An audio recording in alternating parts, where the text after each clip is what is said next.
இயேசு உங்களை நேசிக்கிறார். பிரியமானவர்களை, இந்த நாளில் ஆண்டவர் நம்மளோடு பேசும்படியாய் வேதத்திலிருந்து ஒரு வசனத்தை கூட வாசித்து ஆண்டவர் நமக்கு கற்றுக் கொடுக்கக்கூடிய, நாம் கடைபிடிக்கக்கூடிய ஆண்டவர் நம்மளோடு பேசுகிற வார்த்தைகளை பார்ப்போம். அது நெகேமியாவின் புஸ்தகம் 1வது அதிகாரம்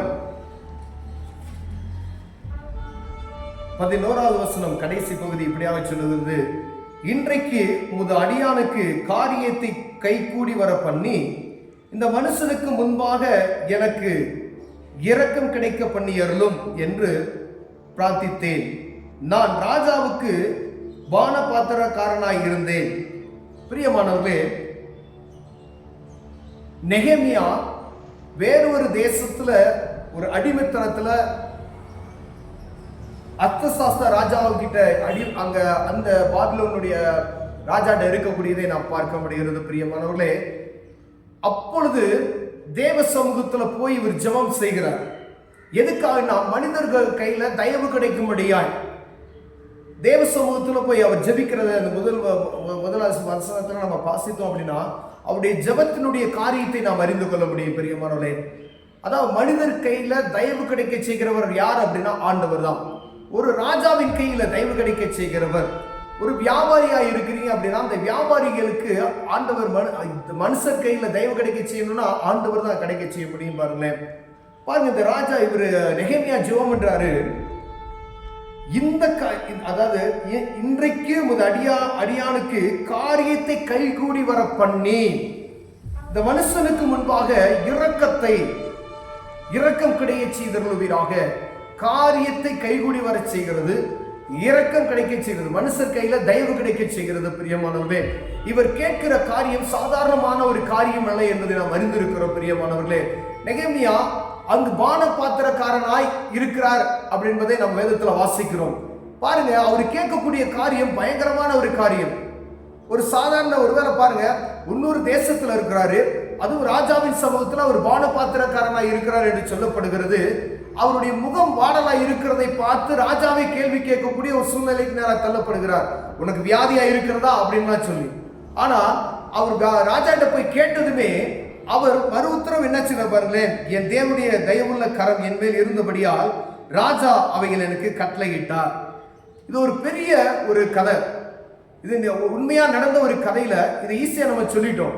ராஜா உடனே அவர் கேட்ட காரியத்துக்கு கட்டளையிட்டார் என்று சொல்லப்படுகிறது. பிரியமானவர்களே, நெகேமியாவுடைய ஆரம்ப தேவ சமூகத்துல போய் மனம் நொந்து, ஆண்டவரே இஸ்ரவேலின் தேவனை நோக்கி அவர் கதறி ஜெபிக்கிறார். இந்த மனுஷர் கையில் எனக்கு தயவு கிடைக்க செய்வீராக.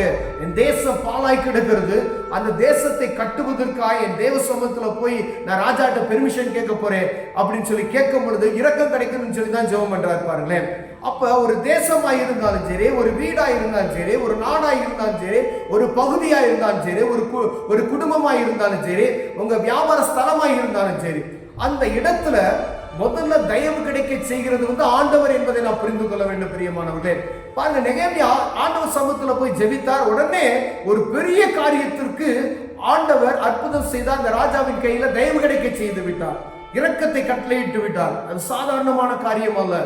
தேசத்தை கட்டுவதற்காக இவர் புறப்பட்டு, அது கீழே வாசித்து பார்த்தோம்னா வன அதிகாரிகள்கிட்ட கடிதம் எழுதி கேட்கிறாரு.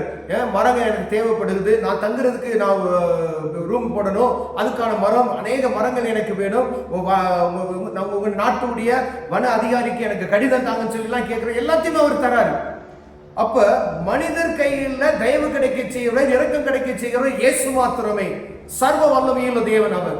உங்களுக்கு தயவு கிடைக்கணும்னு சொன்னா போய் நம்ம ஒரு மனிதர்கிட்ட போய் நிக்கிறோம் பார்த்தீங்களா, அது நிக்கிறதுக்கு முன்பதாக ஒரு பெரிய ஆளா இருக்கலாம், ஒரு அதிகாரியா இருக்கலாம், ஒரு அரசியல்வாதியா இருக்கலாம், யாராக இருந்தாலும் சரி, அதற்கு முன்பதாய் தேவ சமூகத்துக்கு நேராக நான் போய் அவரை நோக்கி நான் பார்ப்போமே. ஆனால் ஆண்டவர் நமக்கு என்ன செய்வார்னா அந்த மனிதர் கையில தயவு கிடைக்க செய்வார். நமக்கு இந்த காரியம் தெரியும், ஆனாலும் அதையெல்லாம் நம்ம விட்டுடுறோம். நம்ம சுயபலத்தாலேயே எப்பொழுதும் என்ன செய்வோம் அப்படின்னா மேற்கொள்கிறது. சுயபலத்தாலேயே ஏதாவது முயற்சி செய்வோம். எனக்கு யார் தெரியும், எனக்கு அவரை தெரியும், எல்லாம் தெரியும்.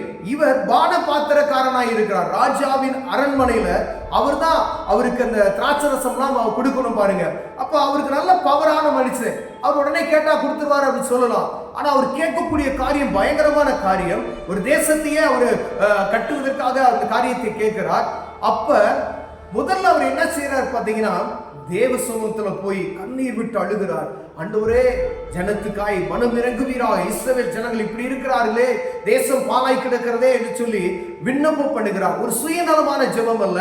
ஒருவேளை நெகேமியா நிரம்பிச்சிருந்தா அந்த அரண்மனையில மனம் போன வாழ்க்கையில வாழ்ந்திருக்கலாம், எப்படி வேணாலும் இருந்திருக்கலாம். ஆனா என் ஜனம் அங்கு அழிந்து கொண்டு இருக்கிறது, என் தேசம் பாழாய் கிடக்கிறது, சுட்டரிக்கப்பட்டு இருக்கிறது, இடிந்து போய் கிடைக்கிறது என்று சொல்லி மொத்த ஜனத்துக்காக தன்னையே அவர் அர்ப்பணித்து போய் கேட்கிற ஒரு காரியம் பிரியமானவர்களே.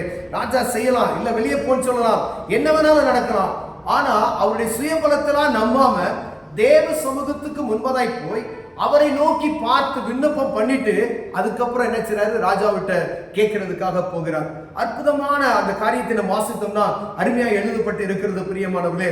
ஒருவேளை உங்க குடும்பத்திலேயோ என் குடும்பத்திலேயோ ஏதோ ஒரு காரியத்துக்காய் ஒருவேளை சுயநலமான ஜெபம் அல்லாதபடிக்கு ஆண்டவர் சமூகத்துல கேட்கக்கூடிய காரியங்கள், ஆண்டவருக்கு விருப்பமான காரியத்தை நம்ம கேட்போமானால், மனிதர் கையில தயவு கிடைக்க வேணுமா, அவரை நோக்கி பாருங்கள். ஒரு அதிகாரிய கையில தயவு கிடைக்க வேணுமா, அவரை நோக்கி பாருங்கள். அவர்கிட்ட உங்களுக்கு தயவு கிடைக்கணும், நீங்க அவரை தான் பார்க்கணும். ஒருவேளை சுயபலத்தை நம்பி நம்பி நம்பி தோத்து போய்விடுவோம் பிரியமானவர்களே.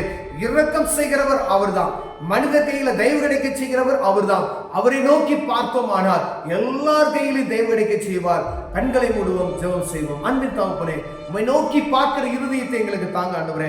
நீ இரக்கத்தில் ஐஸ்வர்யம் உள்ள தேவன் ஆண்டவரே. அதை நாங்கள் அறியாதபடி உணர்வில்லாதபடி இருக்கிறோமே ஆண்டவரே. நெகேமியா ஜெபித்தது போல எங்க காரியங்களுக்காய் சர்வ வல்லமையில தேவனை நோக்கி முதலில நாங்க ஆண்டவரை உம்மை பார்க்கிற அனுக்கிரகத்தை தாங்க.